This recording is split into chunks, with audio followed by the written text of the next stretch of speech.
Good evening. Coming up this Wednesday evening. Challenging airport expansion. Luton wants to double passenger numbers and build a new terminal. But could campaigners change what's already been approved? You can't go from 18 million passengers to proposed 32 million without causing more noise and disturbance, pollution. What could it mean for the capital's other airports? Also tonight. We take you behind the scenes at Westminster Abbey, meeting some of those who will play a special role on an historic day. VE Day is especially important in this country as it marks the end of the war and what people did and sacrificed their lives so we could live in peace today. It's the best day ever. It is the best day ever. So is yesterday, and so is tomorrow, and every day from now until forever. American movies made here, but what could Trump's tariffs on films mean for those working in the industry in and around the capital? And as Arsenal attempt a famous comeback in Paris to reach the Champions League final, I'm at a club that helped set one of the stars of their European run on the road to success.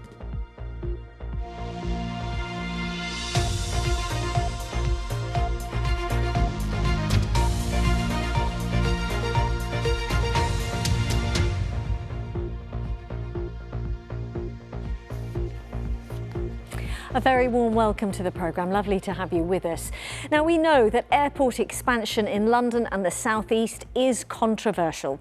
Today, campaigners have taken the first step towards mounting a legal challenge over plans to expand Luton.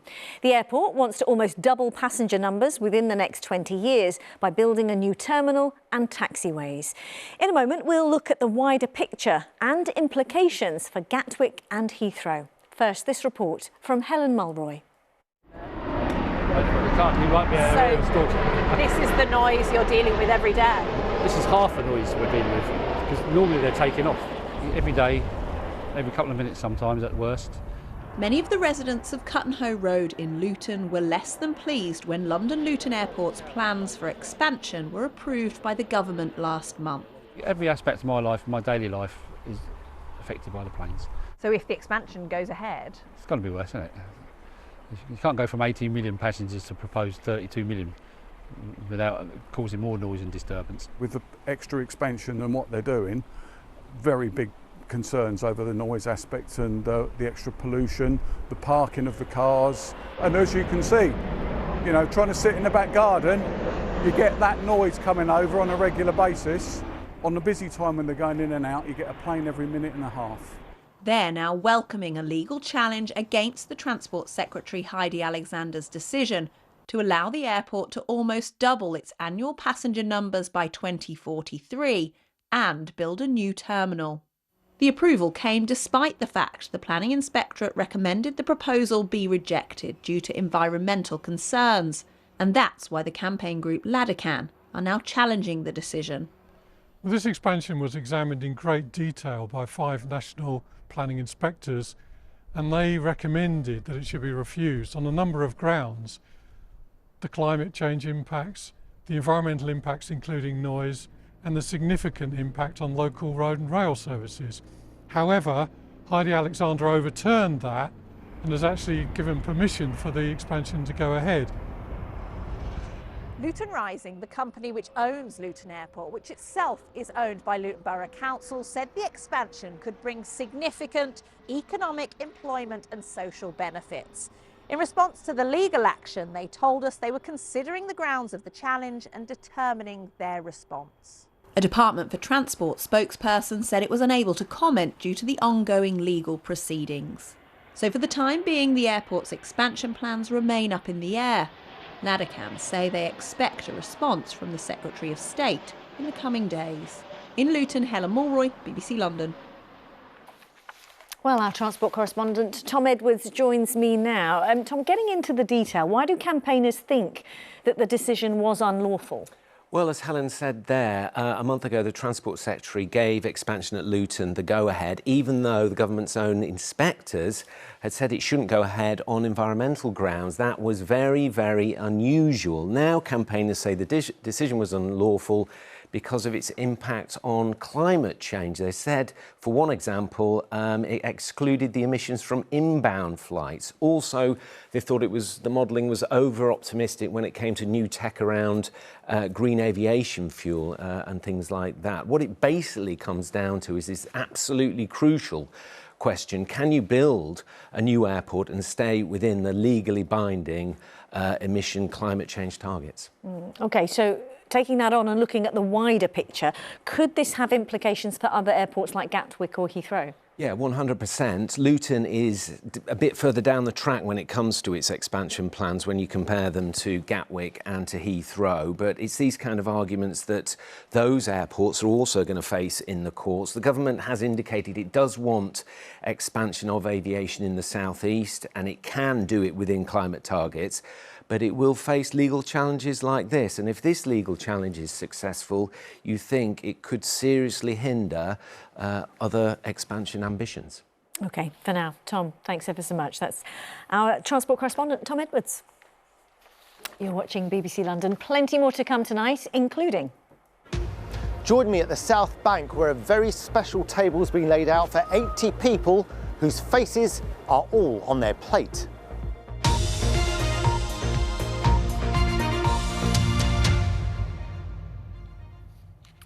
Now, news this week of President Trump's 100% tariffs on movies made in foreign countries has stunned the industry.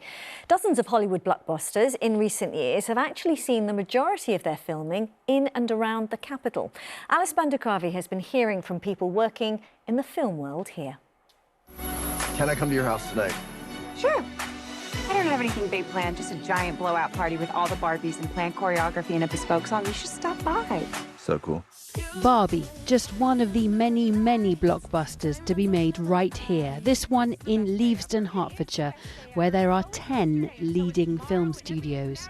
So the prospect of a 100% tariff or tax on films made here has sent shivers down the backs of filmmakers at the Cine International Film Festival in Soho this week. It's going to cause unrest and fear, especially within investors. That's our biggest hurdle. We all have great ideas as creatives, and you know the fundamental part of it is raising money, and to bring money into the film industry is always difficult. But with Trump potentially, he hasn't put it on yet, but potentially hitting us with a tariff could make it more difficult.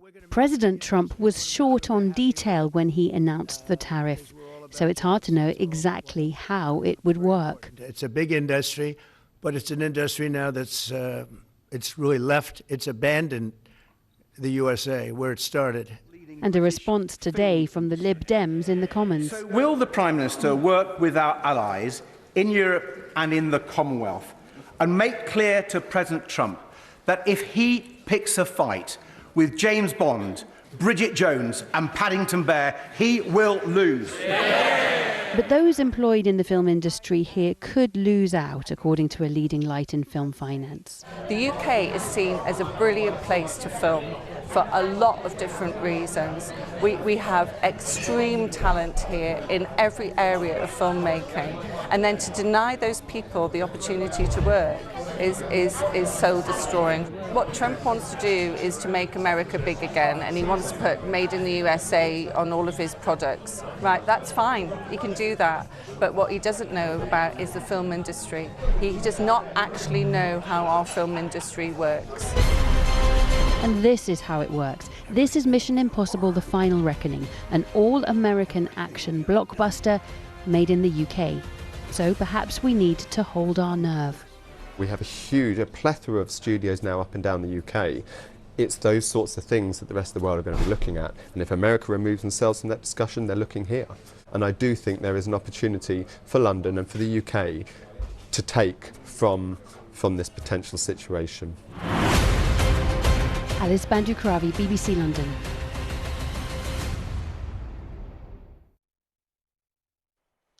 OK, let's take a quick look at some of the day's other news stories now. Judges will be given new powers to punish criminals who refuse to go to court for sentencing, including longer jail terms and a loss of prison privileges.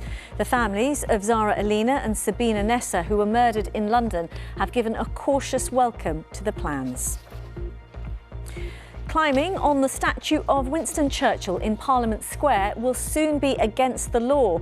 The government is adding the 12-foot bronze figure to a list of monuments that will be illegal to climb. Offenders could face up to 3 months in prison and a £1,000 fine.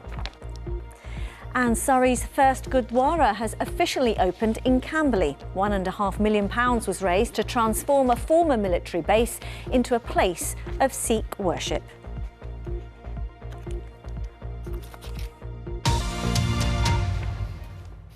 OK, let's turn to the 80th anniversary of victory in Europe during the Second World War. Well, tomorrow, on VE Day itself, Westminster Abbey will be hosting a special service of thanksgiving and commemoration. More than 70 veterans are expected to attend, alongside members of the royal family. Preparations have been underway, and Anna O'Neill has been meeting some of the young choristers involved on what will be an historic day.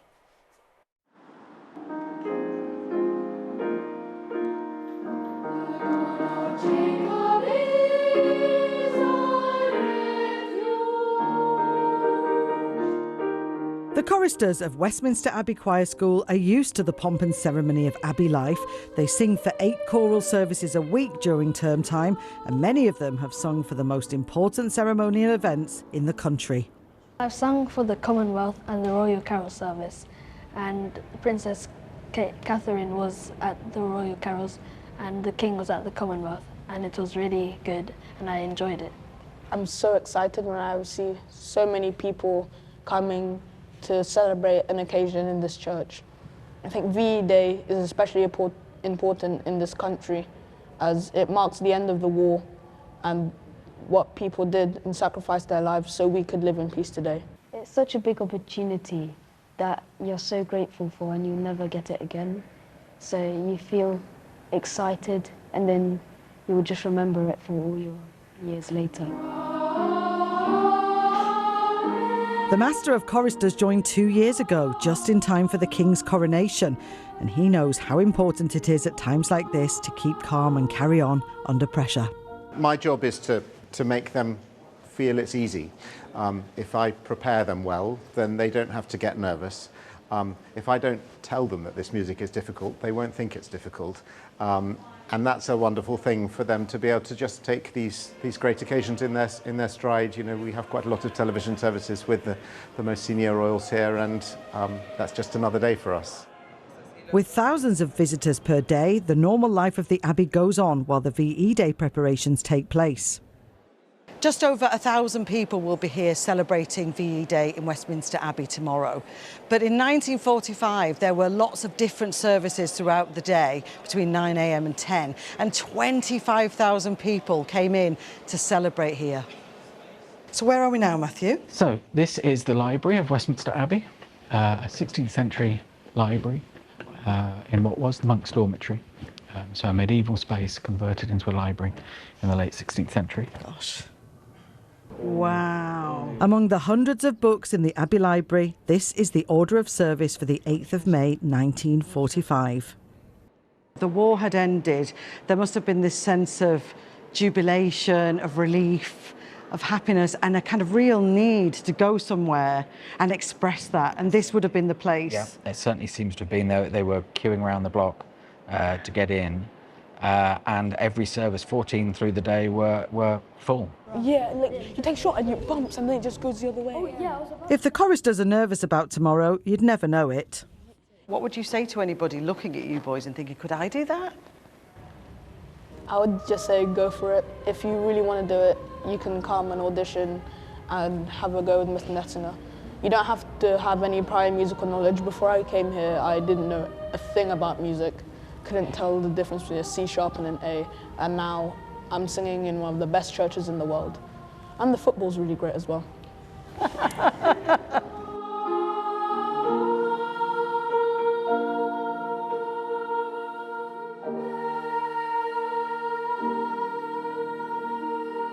Anna O'Neill, BBC London.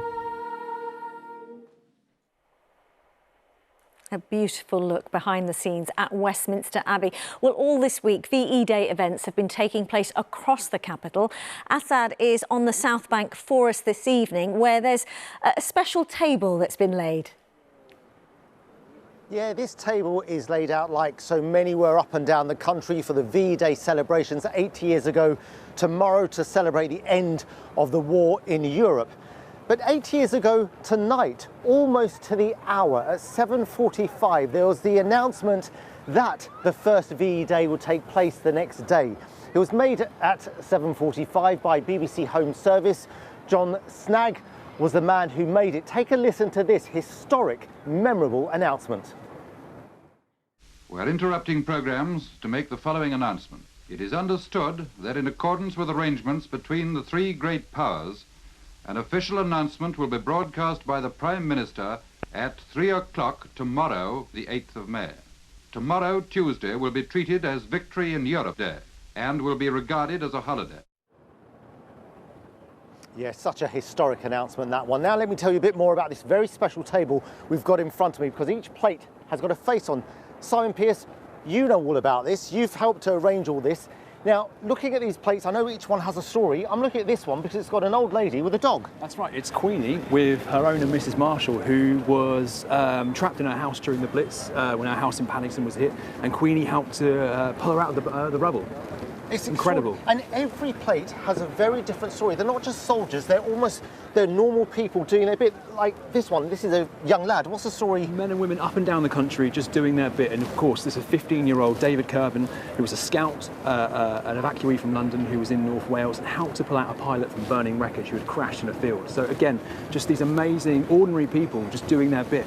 And on a personal level, your great-grandfather is on one of the plates. That's right, Harry, my great-grandfather, who was stationed out in India with the Royal Engineers right on the border of Burma, away from his family for 3.5 years, didn't see his son, my grandfather, for 3.5 years.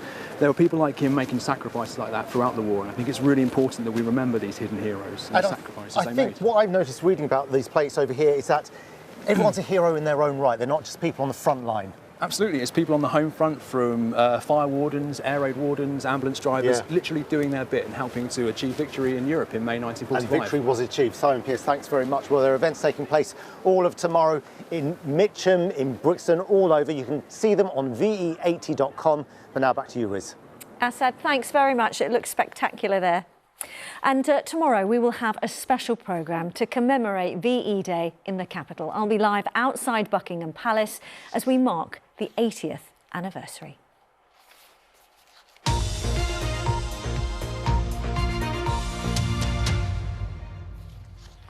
Next, this week marks 25 years since London's first directly elected mayor. From Ken Livingstone, then Boris Johnson, and now Sadiq Khan. London's mayors have overseen transport and the fire and police service and changed the capital along the way. Our political editor, Carl Mercer, looks back. Well, as I was saying before I was so rudely interrupted 14 years ago. It's how it all started 25 years ago. Ken Livingstone becoming London's and the country's first directly elected mayor, years after he'd run the GLC. Since then, of course, we've had two more. 8 years of Boris Johnson and 9 so far of Sadiq Khan, with 25 Assembly members watching their every move. But are mayors really worth it? It's the major city in the whole wide world. How can you not have a mayor? What do you think they do? What? Well, he's got a fancy office. Should we have a mayor of London? Yeah, of course. Why? Well, it's a very large city. You know, somebody has to run it. I guess to keep everything in order, isn't it? We need some sort of an order. How to run the transportation, the streets. So, yeah, I think so. So what have they brought to London? There's this, the congestion charge. The Oyster card, now tap in and tap out on transport. ULEZ. And there's Boris bikes, which were Ken's idea. And of course, this. London. Jenny Jones was there at the start back in 2000. Well, obviously it's very exciting when we first started, because 25 years ago it was the very beginning, and so we were all new. Only 25 Assembly members and the Mayor, and it was such a small unit relatively that we all learnt to know each other and to get used to each other and quite often work together. Len Duval was also there at the start. He's now the new chair of the Assembly. How does he react to people who call it dull? What the public might see as being, what sells in the media, sex, money, fights, right, can't always be the running of public services, can't be the issue of governance. The Mayor and Assembly used to live here by Tower Bridge. Now, this is their home in the Royal Docks. But has the 25-year experiment worked? The way it was done was to give the Mayor an enormous amount of power and the Assembly really very little. So it was deliberately supposed to be presidential. Tony Blair was a quite presidential Prime Minister. So it was designed to be visible and to be seen and to be well known. And to be fair to Sadiq Khan, Ken Livingstone, Boris Johnson, they are well known not only in London but across the country. It's another 3 years before we find out who the next mayor to take over here will be. Carl Mercer, BBC London. Wow, 25 years. To football now, and a huge night ahead for Arsenal. This game will determine whether they get to the Champions League final, which would be only the second time in the club's history. Can the Gunners get another moment of magic from this man? It's less than 30 yards out from goal. However, it's Declan Rice who hits it. Oh, and doesn't he hit it? Oh, yes, he hits it. It's a terrific strike. Declan Rice runs now, hits it right footed. Oh, Rice, baby! Oh, my word! Two absolute belters. Yeah, that was Declan Rice's standout performance in the quarter-finals against Real Madrid. Well, our sports reporter Chris Slegg is at the youth club in southwest London that first discovered his talent. And Chris, where they'll all be cheering on one of their own tonight. Yeah, Riz, talk about Rice, baby. He virtually was a baby when he first wandered over here, 2 years old, with his older brothers. It was here that he was spotted by Chelsea. He signed for their youth academy, and when they released him at 14, he was snapped up by West Ham, became one of their greatest players of this generation. Now, starring on the biggest stage with Arsenal and England. And a man who's been running the Dickoridge Sports and Community Centre for 27 years, Dan Slocum, who was Declan's mentor, and he's described you as a second dad. What's it like for you, Dan, to see him now playing on this stage? And we're incredibly proud of everything Dec does. Playing in Champions League at nearly the final is just awesome for us all, but especially for him, and so proud of what he's done and what he's achieved. What are you expecting from Declan tonight, from Arsenal tonight? Do you think they're going to do it? Oh, we all hope so. A 2-1 victory would be great, and maybe take it to penalties and Dec score the winner. That would be quite something. I'll get your thoughts again in a moment. But Declan himself, when he spoke to the media yesterday, said he is ready. His teammates are ready to answer his manager's call for another moment of magic. Yeah, I think the manager, he calls them magic moments. He always talks about them, someone delivering a magic moment. And I think in that game against Madrid, obviously, I was able to produce 2 free kicks, which were incredible. But tomorrow night, a semi-final, it's set up for someone else, to maybe get that magic moment. Hopefully it's me again. But you're going to need a moment of magic to win a game. And as a team, we're going to need that. So, yeah, tomorrow night, hopefully we can deliver something special. I think that's how you have to embrace and take the game, to make something special. We said to be in the final of the Champions League, you have to do something exceptional throughout the tournament. We've done a lot of great things, but in Paris against this team is the moment to do it. And we want to elevate the level of this team and start to make history. That's the opportunity we have ahead of us to do it.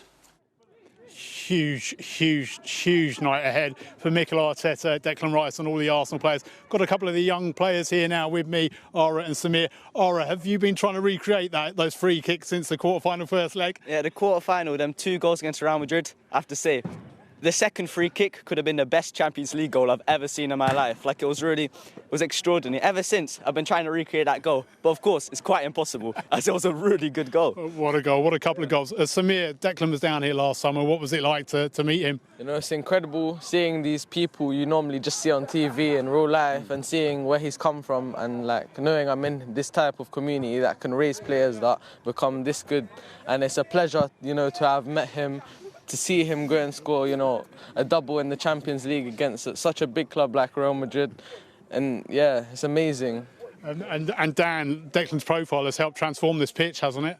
Yeah, last year with the help of Muller and Adidas, we transformed this pitch to one of the best surfaces anywhere around. It's got the same grass and that they're playing on in the Premier League training centres and that sort of stuff. So it's amazing for us. We'll let you all get back to enjoying your football, and just who knows, I mean, they've got a real big task on their hands tonight, Arsenal, trying to come from 1-0 down in this semi-final second leg away from home, but it is still possible. Declan Rice could be coming back here to the Dick Risch Sports and Community Centre in Kingston with a Champions League winners' medal. Oh, whisper it, Chris. A big night. Thanks ever so much, Chris Legg there. Time for a check on the weather, which will hopefully get a bit warmer. Louise is here to answer that for us. It does get warmer, Riz. There might even be some rain around into the weekend because, let's face it, if you've got a garden allotment, you are crying out for some water at the moment. So hopefully something for everyone. We started off beautifully this morning with some lovely breaks in the clouds, some lovely sunshine.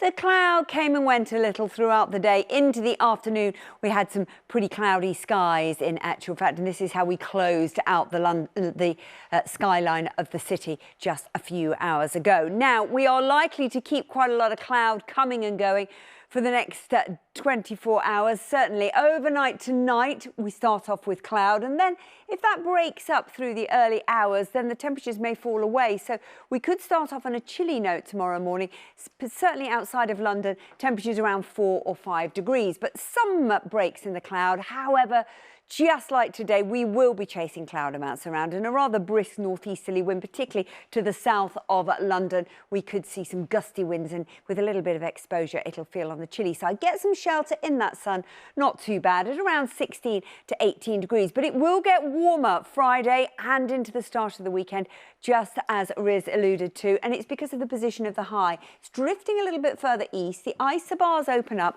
the winds will fall lighter, and as a result, we're not going to have quite as much cloud coming in off the North Sea. So more sunshine around on Friday, and as a consequence of that as well, more sunshine and more warmth. So highs likely we could see 19, 20, maybe 21 degrees on Friday. Into the start of the weekend, warmer still, but we do need to caveat that with this low pressure that's drifting up from the southwest on Sunday. A lot of uncertainty as to the position of that low, but it could trigger off some sharp and thundery downpours. So as I say, that could be good news if your garden is desperate for rain. It's not going to last long. More sunshine set to return into next week. Riz. Lou, thanks very much indeed. And that is it. So thank you very much for watching. By the way, on our website, you can see the proposed designs for the National Memorial to Queen Elizabeth. From us here, do have a lovely evening. Bye-bye.